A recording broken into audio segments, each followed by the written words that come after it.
पुराने समय की बात है। राजस्थान के एक छोटे से गांव का नाम था कल्याणपुर। यह गांव अपनी सुंदरता और समृद्धि के लिए प्रसिद्ध था, लेकिन एक साल सूखा पड़ने के कारण गांव की सारी फसलें बर्बाद हो गईं। गांव वाले पीने के पानी के लिए भी तरसने लगे। गांव के मुखिया ने सभी गांव वालों को पंचायत में एकत्रित किया और कहा, हमने हर संभव प्रयास किया, लेकिन अब हमें एक अद्भुत चमत्कार की आवश्यकता है। इसी समय गांव में एक प्रसिद्ध साधु, जिनका नाम स्वामी अद्भुतानंद था, अपने अनुयायियों के साथ पहुंचे। स्वामी अद्भुतानंद की दिव्य शक्तियों और आस्था के बारे में कई कहानियां प्रचलित थीं।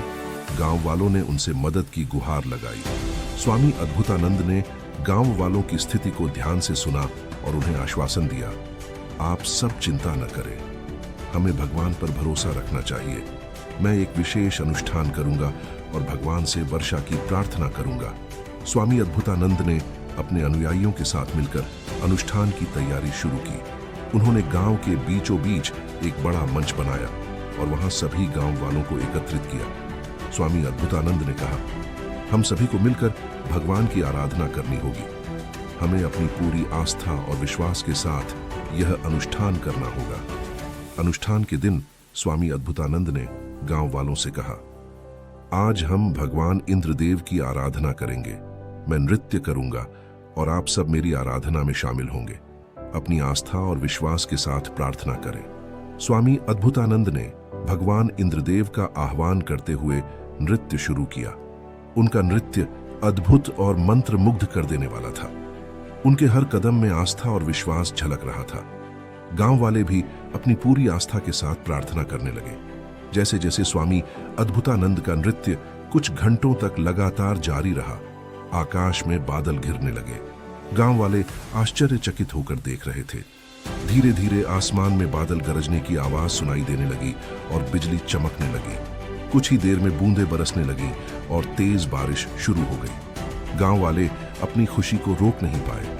वे खुशी से नाचने लगे और स्वामी अद्भुतानंद को धन्यवाद देने लगे।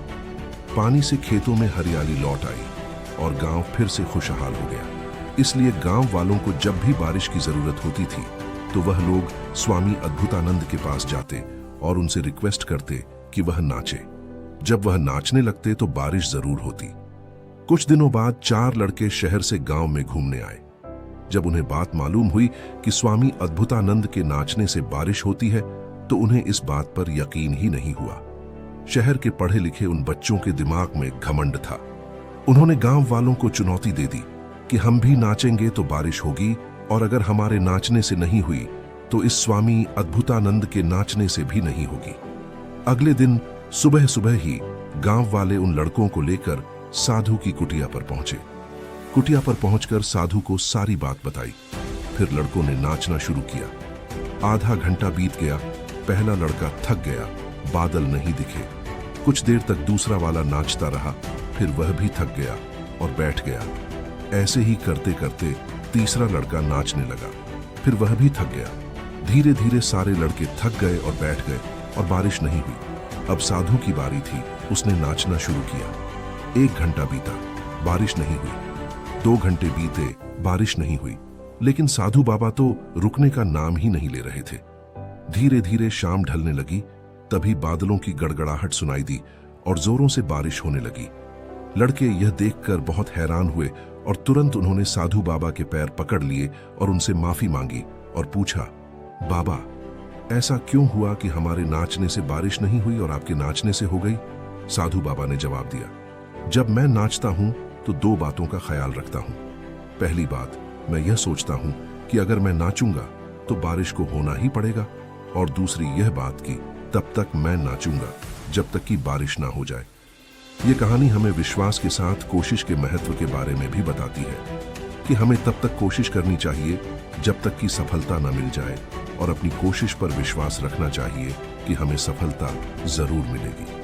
अगर आपको हमारी यह कहानी अच्छी लगी तो ऐसी ही और कहानियां सुनने के लिए हमारे चैनल को सब्सक्राइब करें, वीडियो को लाइक और शेयर करें। धन्यवाद।